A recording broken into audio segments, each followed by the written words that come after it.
जैसन खिलल बारू तू हमारा से मिलल बारू करत दिल के कतल बारू कि कर मेहनत के फल बारू हीरोइन हो हीरोइन तू नैना पिएलू कहता अखिया नशा में जिएलू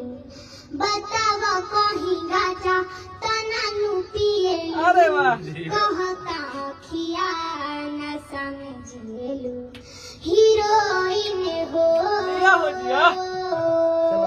हीरोइन हो आवड़ी एगो कोनो आवड़ी सुनाओ तो बौरी माइक पॉइंटर ना एगो आवड़ी कोनो गा एक और कुछ जौन बुझाई जौन तारा बुझाए हाउ एगो पंजाबी टाइप के एगो पंजाबी तार गाना बहुत वायरल से प्यारी हां वो आवेला मैं तन्ने तू प्यारी तू प्यारा मेरा मैं तेरी गिरी तू छुआरा मेरा मैं तन्ने तू प्यारी तू प्यारा मेरा मैं तेरी गिरी तू छुआरा मेरा ये तू मेरा ऐसा करे नन्नु कच्चे नु खालू तने हाय रे तू छाती के लग रही है ताबीज बना लूं तने हो छाती के लग रही है ताबीज बना लूं तने जय हो जय हो जय हो बहुत खूब बहुत एगो हो गवा तो तनी सा जा बेवफा तू तो शादी करत है याद बा बस बस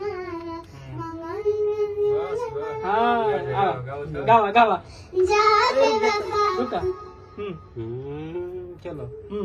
जा बेवफा तू तो शादी करता रो पगली के जीवन बर्बादी करता रो जा बेवफा तू तो शादी करता रो पगली के जीवन बर्बादी करता रो पानी मजबूर कि पानी मजबूर नवनीत सिंह जी है साथ में साथ दीजिए कि पानी मजबूर तू बुझेलू ना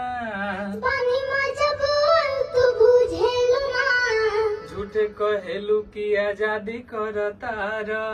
झूठ के कहेलू आजादी करता रो अरे वाह बेवफा तू तो शादी करता रा पगली के जीवन बर्बादी करता रो जा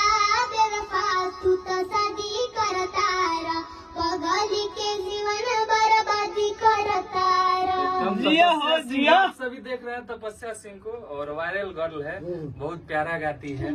आप सब इसको इतना प्यार दीजिए इतना आशीर्वाद दीजिए कि अपने मम्मी पापा के साथ साथ पूरे बिहार का नाम रोशन करे। चलिए कुछ कहिएगा तपस्या जी अंकल के लिए कुछ कहिएगा अंकल के लिए कुछ कह दीजिए इन्हीं का वो गाना अभी आप जो गा रही थी पगली का जीवन अच्छा लगा इनका गाना हम मतलब सुने थे तो पहली बार थे हमको बहुत अच्छा लगा था हाँ और वीडियो बना रील भी वीडियो हम बनाए थे रील भी अच्छा। मेरे को बहुत अच्छा लगा था तो बोले कि थोड़े इनके गाना और रील वीडियो बनाई बनाते थी इसका इम्प्रेशन हम देखे ना हाँ। मैंने 6 महीना 7 महीना साल भर पहले जी तो देखने तो हम कहने भाई जीतू भैया की लड़की है बहुत अच्छे गीतकार हैं जीतू जी और कल्लू भैया के समय का इनका सॉन्ग राइटर मेरे को बहुत अच्छा लगता है मतलब उस समय हम कहने की कोनो कलाकारी की थी बहुत अच्छा देखनी प्रोडक्ट था ना